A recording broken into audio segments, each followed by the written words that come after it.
ಪರಶುರಾಮನ ಚೆಲುವು 7ನೇ ಅವತಾರ 7ನೆಯ ಪ್ರಕರಣ.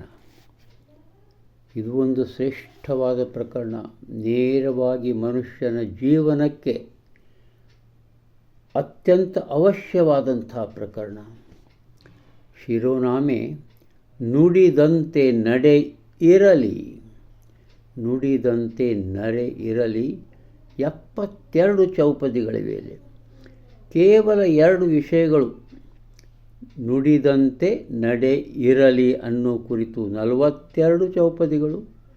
ಸ್ವಾತಂತ್ರ್ಯ ಬೇಕು ಮನುಷ್ಯಾಗ ಬದುಕಲಿಕ್ಕೆ. ಎಷ್ಟು ಚಂದ ಸ್ವಾತಂತ್ರ್ಯ ಇರಬೇಕು ಅನ್ನೋ ಕುರಿತು ಒಂದು 32 ಚೌಪದಿಗಳಿವೆ. ಈ ನುಡಿದಂತೆ ನಡೆ ಇರಲಿ. ಈ ನುಡಿ ಅಂದರೆ ಏನಪ್ಪ? ಇದು ನುಡಿ ಅಂದರೆ ಇದು ದೇಶೀಯ ಶಬ್ದ. ಇದು ಕ್ರಿಯಾಪದನೂ ಹೌದು ಮತ್ತು ನಾಮಪದನೂ ಹೌದು. ಮಾತನಾಡು, ಹೇಳು, ಉಚ್ಚರಿಸು, ಶಕುನ ಹೇಳು, ಭವಿಷ್ಯ ಹೇಳು, ತಿರಸ್ಕರಿಸಿ ಮಾತನಾಡು, ಹೀಯಾಳಿಸು, ಬಣ್ಣಿಸು, ಭಾಷೆ ನೀಡು, ಮಾತು ಕೊಡು, ಆಕ್ಷೇಪಿಸು, ಗದರಿಸು, ಹೀಗೆ. ಆಮೇಲೆ ನಾಮಪದದಾಗ ಮಾತು, ಸೊಲ್ಲು, ವಚನ, ಪ್ರತಿಜ್ಞೆ, ಶಬ್ದ, ಪದ, ವಾಕ್ಪಟುತ್ವ, ಹೀಗೆ. ಈ ನುಡಿ ಶಬ್ದಕ್ಕೆ ಸಾಕಷ್ಟು ಅರ್ಥಗಳು ಇವೆ. ಅದರಂತೆ ಈ ನುಡಿ ನಡೆದಂತೆ ನಡೆ. ಈ ನಡೆ ಅಂದರೆ ಏನಪ್ಪ? ನಡೆ ನೋಡಿ, ನಡೆ ಈ ಶಬ್ದನೂ ಅದ್ಭುತವಾದಂಥ, ಇದು ದೇಶೀಯ ಶಬ್ದವೇ. ಇದು ಕ್ರಿಯಾಪದನೂ ಹೌದು, ನಾಮಪದನೂ ಹೌದು. ಕ್ರಿಯಾಪದನೂ ಹೌದು, ನಾಮಪದನೂ ಹೌದು. ಚಲಿಸು, ಮುಂದುವರಿಸು, ತೆರಳು, ಹೊರಡು, ತೊಲಗು, ದೂರ ಸರಿ, ಆಚರಿಸು, ನಡೆದುಕೊಳ್ಳು, ವರ್ತಿಸು, ಇವೆಲ್ಲ ಕ್ರಿಯಾಪದಗಳು. ಈ ನಾಮಪದೊಳಗೆ ನಡಗೆ, ನಡೆಯುವಿಕೆ, ನಡವಳಿಕೆ, ಆಚರಣೆ, ಶೀಲ, ನಡತೆ, ಹೀಗೆ ಸಾಕಷ್ಟು ವಿಶಾಲವಾದ ಅರ್ಥದ ಸಮೂಹ ಇದೆ. ನುಡಿದಂತೆ ನೀನು ಮಾತನಾಡ್ತೀಯಲ್ಲ, ಅದರಂತೆ ನೀನು ಆಚರಿಸಬೇಕು. ಇಷ್ಟು ಅರ್ಥ. ಇದು ಬಹಳ ಮಹತ್ವದ ಅರ್ಥ. ನಾನು ಅದರ ಒಳಗಡೆ ಹೋಗ್ತಾ ಇದ್ದೇನೆ. ನಿನ್ನ ಕೈಲಾಗದಿರೆ ವಾಗ್ದಾನ ಮಾಡದಿರೋ, ದೋಣಿಗೇರಿಸಿ ಜನರ ಹುಟ್ಟ ನೆಸೆಯದಿರು. ಆಸೆ ಗೋಪುರ ರಚಿಸಿ ನೆಲಕ್ಕೆ ಉರುಳಿಸುವವೇಕೆ, ನುಡಿದಂತೆ ನಡೆಯಿರಲಿ ಮುದ್ದು ರಾಮ. ಲೇಸೆಂದು ಕಂಡಾಗ ಕಾಲಿಗೆರಗಲಬಹುದು. ಅದು ಒಳ್ಳೆಯದು ಅಂತಂದಾಗ ಅದು ಏನು ಬೇಕಾದ ನಾವು ಅದನ್ನು ವೈಭವೀಕರಿಸ್ಬೋದು. ಅವಮಾನ ನೆಲೆಯಲ್ಲಿ ತಲೆಬಾಗಬಹುದೇ, ಶ್ರುತಿ ಕೂಡದಿರ ವೀಣೆ ಮಧುರರವ ಹೊಮ್ಮುವುದೇ. ಲೇಸು ನುಡಿ ಲೇಸು ನಡೆ, ಒಳ್ಳೆಯ ನುಡಿ ಒಳ್ಳೆಯ ನಡೆ ಅಂತ ಅರ್ಥ ಆಗ್ತದೆ. ಮಾತು ಕ್ರಿಯೆ ಕುರಿತಂತೆ ಸಾಹಿತ್ಯ ವೈವಿಧ್ಯ, ಅದರ ಅನ್ವಯ ಮಾತ್ರ ಏಕೋ ಅತಿ ಸೊನ್ನೆ. ನುಡಿಗೆ ನಡೆ ಬೆಸೆದಾಗ ಆ ನಂಟು ದೈವೀಕ. ಆಹಾ, ನುಡಿ ಮತ್ತು ನಡೆ ಒಂದಾದಾಗ ಅದು ದೇವರ ಅನುಗ್ರಹ ಅಂತ ಹೇಳ್ತಾರೆ ಇಲ್ಲಿ.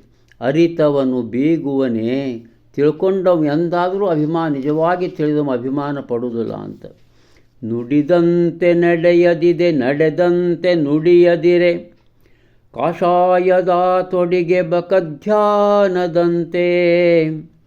ನಡೆನುಡಿಯ ಏಕತೆಯ ಪರಮನಿತ್ಯಾನಂದ.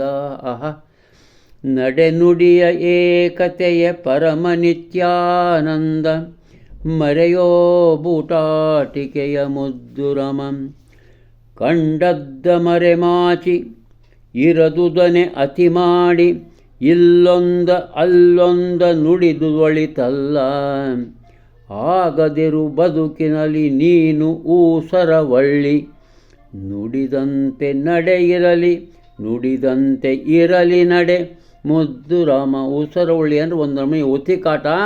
ದಿನಕ್ಕೊಂದು 5-6 ನಮೂನಿ ಬಣ್ಣವನ್ನು ಮಾಡ್ಕೊತಂಥದ್ದೇನೋ. ಈ ರೀತಿ ಅದ್ಭುತವಾದಂಥ ಚೌಪದಿಗಳು ಇಲ್ಲುಂಟು. ಧರ್ಮವೆಂದರೆ ಏನೇ ನುಡಿದಂತೆ ನಡೆಯುವುದೋ. ಧರ್ಮವೆಂದರೆ ಏನು ನುಡಿತಿ ಅದಂತೆ ನಡಿಬೇಕು. ನುಡಿದು ತಾ ಹುಸಿಯದಿರೆ ಅದುವ ಸನ್ಮಾರ್ಗ. ಶುದ್ಧವಿದ್ದರೆ ಭಾವ ನಿಲುವು ತಪ್ಪದು ನೋಡ. ದಿಟ ಹೆಜ್ಜೆ ಶಿವ ಬಟ್ಟೆ ದಿಟ ಹೆಜ್ಜೆ ಶಿವಬಟ್ಟೆ ಮುದ್ದು ರಮ. ಮನಕೆ ಒಗ್ಗದ ಮಾತ ತುಂಬುದಿರು ತಿವಿ ತಿವಿದು ಬಿದ್ದಹೂ ಸಂವಾದ ಮಾಲೆಯಾಗುವುದೇ. ತನ್ನಿಂದ ತಾನರಿತ ನಡೆಯಿಂದ ನಿಜ ಸಾಧ್ಯ ತನ್ನ ತಿಳಿವುದೇ ಅರಿವು ಮುದ್ದು ರಮ. ಒಳಗೊಂದ ಹೊರಗೊಂದ ನುಡಿಬವರಿಗೆಲ್ಲಿದೆಯೋ ಅಂತರಂಗದ ಶುದ್ಧಿ ಕರ್ಪೂರ ದೀಪ್ತಿ. ವಚನ ಪರಿಶುದ್ಧತೆಯ ಮನಮುಕ್ತತೆಯ ತಿರುಳು ನುಡಿದಂತೆ ನಡೆಯಿರಲಿ ಮುದ್ದು ರಮ. ಮಾತುಕೃತಿ ಮುನ್ನಡೆವ ರಥಗಳೆರಡೋ ಚಕ್ರಗಳು. ಮಾತುಕೃತಿ ಮುನ್ನಡೆವ ರಥದೆರಡೂ ಚಕ್ರಗಳು. ಯಾವುದೊಂದುರುಳಿದರೆ ಸಂಚಾರ ಕಷ್ಟ. ನುಡಿ ಇತ್ತ ನಡೆ ಅತ್ತ ಚಲಿಸಿದರೆ ಆಘಾತ. ನುಡಿದಂತೆ ನಡೆ ಇರಲಿ ಮುದ್ದು ರಾಮ. ಅಬ್ಬಾ, ಇಲ್ಲಿ ತನಕ ನಾವು ನುಡಿದಂತೆ ನಡೆ ಇರಲಿ ಕುಳಿತಂಥ ಚೌಪದಿಗೆ ಆಯ್ದ ಚೌಪಗಳನ್ನು ನೋಡಿದೆ. ನುಡಿದಂತೆ ನಡೆ ಇರಲಿ ಅಂದು ಮುಕ್ತಾಯವಾಗೋ ಸಾಲಿನ 3-4 ಚೌಪದಿಗಳನ್ನು ನಾನು ನೋಡಿದೆ. ಈಗ ಸ್ವಾತಂತ್ರ್ಯ ಕುರಿತು ಏನು ಹೇಳ್ತಾರಪ್ಪ ಮುದ್ದುರಾಮ, ಏನು ಹೇಳ್ತಾನೆ? ಕಡಲೆಡೆಗೆ ಹರಿಯಲೆಕ್ಕೆ ತೊರೆಗೆ ಬಂಧನವಿದೆಯೇ. ಆ ನದಿಗೆ ಯಾರು ಕಟ್ಟಲಿಕ್ಕೆ ಸಾಧ್ಯನಾ? ಅದು ಹೋಗಬೇಕು, ಎಲ್ಲಿ ಮುಟ್ಟಬೇಕು? ಸಮುದ್ರವನ್ನು ಸೇರಬೇಕು. ಕೋಗಿಲೆಗೆ ಹಾಡಲಿಕ್ಕೆ ಯಾವ ಭಯವಿದೆಯೋ. ನಮಗೇಕೆ ನಿರ್ಬಂಧ ಮುದದಿಂದ ಬದುಕಲಿಕೆ. ಸಾಗು ಸ್ವಚ್ಛಂದದಲ್ಲಿ ಮುದ್ದು ರಮ. ಸಾಗು ಸ್ವಚ್ಛಂದದಲ್ಲಿ ಮುದ್ದು ರಮ. ಬಂಧನದ ನೆಲೆಯಲ್ಲಿ ಆನೆಗಿದೆ ಕಣ್ಣೀರು. ಪಾಪ ಆನೆ ಸರ್ಪಳಿ ಕಟ್ಟಿಕೊಂಡು ಅದು ಇರ್ತದಲ್ಲ, ಆವಾಗ ಯಾರ ಮೊಗ ಅರಳಿದೆಯೋ ಸಂಕೋಲೆಯಲ್ಲಿ. ಕನಕ ಪಂಜರದಲ್ಲಿ ಗಿಣಿಗಿದೆಯೇ ಹಾರಾಟ. ಸ್ವಾತಂತ್ರ್ಯವೇ ಉಸಿರು ಮುದ್ದು ರಾಮ. ಸ್ವಾತಂತ್ರ್ಯವೇ ಉಸಿರು ಮುದ್ದು ರಾಮ.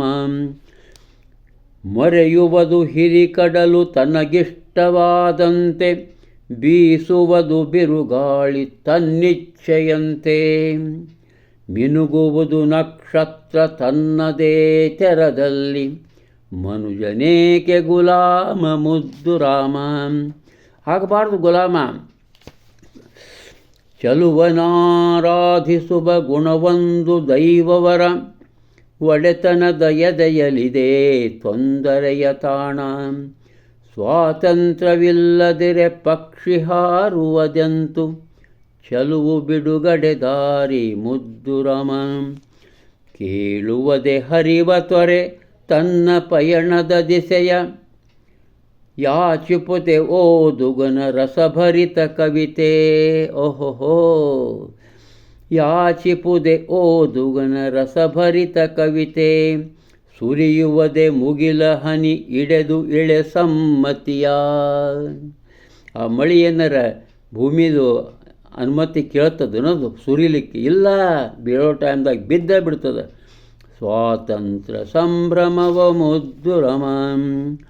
ಅವರಿವರ ಆಣತಿಗೆ ಹೆದರಿ ಮಳೆ ಸುರಿಯುವುದೇ. ಹೂ ಬಿರುದು ಅರಳುವುದೇ ಈ ಜಗದ ಭಯಕ್ಕೆ.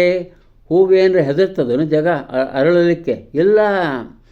ಯಾರನೋ ಸಹಿಸಲಿಕೆ, ಯಾರನೋ ಲಯಿಸಲಿಕೆ. ಯಾರನೋ ಲಯಿಸಲಿಕೆ ಬೀಸುವುದೇ ತಂಗಾಳಿ. ಸ್ವಾತಂತ್ರ್ಯ ರಿಪು ಭೀತಿ ಮುದ್ದು ರಾಮ. ನೀ ಹೆದರ್ತಿ, ಅದಕ್ಕೆ ನೀನು ಸ್ವಾತಂತ್ರ್ಯ ಇಲ್ಲದಂಗೆ ಆಗ್ತದಂತೇಳಿ. ಯಾರಪ್ಪಣೆಗೆ ಬಾಗಿ ಮೊಳೆದೋರುವುದೇ ಬೀಜ. ಮೊಳಕೆ ಹೆಂಗೆ ಹೊಡಿತದೆ? ಯಾರು ನೀರು ಹಾಕಿದ್ರೆ ಹಸಿದ ಎದ್ದು ಬಿಡ್ತದೆ, ಯಾರನ್ನು ಕೇಳೋದಿಲ್ಲ. ನಲಿದು ಮೇಲೇರುವುದು ಇಷ್ಟವಾದಂತೆ. ಕಟ್ಟುಪಾಡೆಲ್ಲಿದೆಯೋ ಅಲ್ಲಿಲ್ಲ ಸ್ವಾತಂತ್ರ್ಯ. ನಿರ್ಭೀತನಾಗಿ ನಲಿ ಮುದ್ದು ರಮ. ಇವತ್ತಿನ ಕೊನೆಯ ಚೌಪದಿ. 100 ಸರಪಣಿಗೆ ಒಡ್ಡಿಕೊಳ್ಳುವನೇಕೋ. ಯಾವ ಬಂಧನವಿರದೆ ಬಂದ ಈ ಮನುಜ. ಹುಟ್ಟಿದಾಗ ಏನಿರ್ತಾನೆ ಅತ್ಯಂತ ಸರಳವಾಗಿ ಸುಂದರವಾಗಿ ಸ್ವಾತಂತ್ರ್ಯ ಪಡೆದಿರ್ತಾನೆ. ಕಡೆಗಣಿಸಿ ಚಿಂತನೆಯ ಯಾರು ಮೇಲೇರಿದರೋ ಸ್ವಾತಂತ್ರ್ಯವೇ ಉಸಿರು, ಸ್ವಾತಂತ್ರ್ಯವೇ ಉಸಿರು ಮುದ್ದುರಾಮ. ಮತ್ತೆ ಮುಂದಿನ ಪ್ರಕರಣ ಈ ಮುದ್ದುರಾಮನ ಚೆಲುವು 7ನೇ ಅವತಾರದಲ್ಲಿ. ನಮಸ್ಕಾರ.